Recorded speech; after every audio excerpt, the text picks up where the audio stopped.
കൂട്ടുകാരെ ഇതേണ്ട കപ്പലിൻ്റെയൊക്കെ വാങ്ങിച്ചു കഴിഞ്ഞപ്പോൾ നമ്മുടെ അഭിമാമനൊക്കെ പോയി ചോളം വാങ്ങിച്ചുകൊണ്ട് തിരിച്ചു വന്നപ്പോഴോ നമ്മുടെ നിവിമോൾ അങ്ങ് തെറ്റി ഭയങ്കര കരച്ചിൽ അവക്കും വേണമെന്നും പറഞ്ഞ് പിന്നെ അഭിമാമൻ തിരിച്ചു പോയി നിവിക്ക് വാങ്ങിക്കാൻ വേണ്ടി.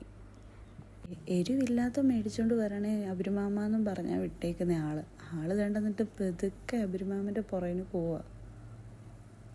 കുറച്ച് നടന്നിട്ട് തിരിഞ്ഞു നോക്കുന്നുണ്ട് ആരെങ്കിലും കൂടെ വരുന്നുണ്ടോയെന്ന്. പിന്നെ പപ്പ വരുന്നെന്ന് കണ്ടപ്പോഴത്തേക്ക് ആളെ ഒറ്റ പോക്കങ്ങ് പോയി. പിന്നെ നിവിക്ക് ചോളമൊക്കെ വാങ്ങിച്ചു കൊടുത്ത് നിവി അവിടെ നിന്ന് കഴിക്കുക. ആ സമയം കണ്ട് ഞങ്ങളൊന്ന് കറങ്ങാൻ പോയി. നിവിയെ അമ്മയുടെയും അമ്മൂമ്മയുടെയും ഒക്കെ എടുത്ത് നിർത്തിയിട്ടാണ് ഞങ്ങൾ ഇറങ്ങിയത്. നിവിയും റാമിനെയും കൂടെ കൊണ്ടുവരാമെന്ന് വിചാരിച്ചപ്പോൾ അമ്മയും അമ്മൂമ്മയും ഒന്നും സമ്മതിക്കത്തില്ല.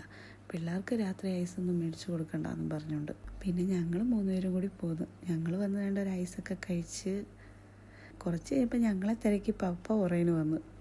പിന്നെ ഞങ്ങൾ പപ്പയ്ക്ക് ഒരു ഐസ് വാങ്ങിച്ച്.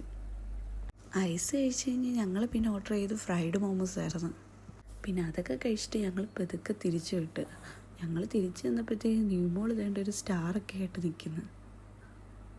പിന്നെ ഞങ്ങളെല്ലാവരും കൂടെ പെതുക്കെ തിരിച്ചു പോവുക. കാറ് പാർക്ക് ചെയ്തേക്കുന്ന കുറച്ച് ദൂരെ വേണ്ടി ഇച്ചിരി ഏറെ നടക്കാനുണ്ട്.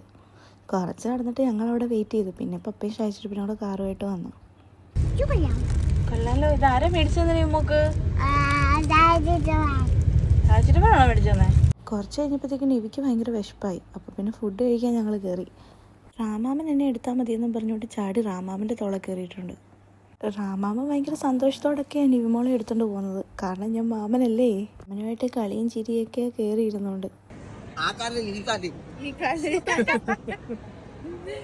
നിവിമോളോട് അഭിമാമൻ പറഞ്ഞാൽ കാലൊന്ന് പൊക്കി കാണിക്കാൻ. നിവിമോളാണെങ്കിൽ നിവിയുടെ കാല് പൊക്കി കാണിച്ച്. കൊച്ചിൻ്റെ കുറ്റാലല്ല, അഭിമാമൻ കോഴിക്കാലെന്ന് പറഞ്ഞില്ലല്ലോ. പിന്നെ ഫുഡൊക്കെ കഴിച്ചിട്ട് ഞങ്ങൾ നേരെ വീട്ടിലേക്ക് വിട്ടു. ഇന്നത്തെ വീഡിയോ ഇത്രയേ ഉള്ളൂ. Okay, by.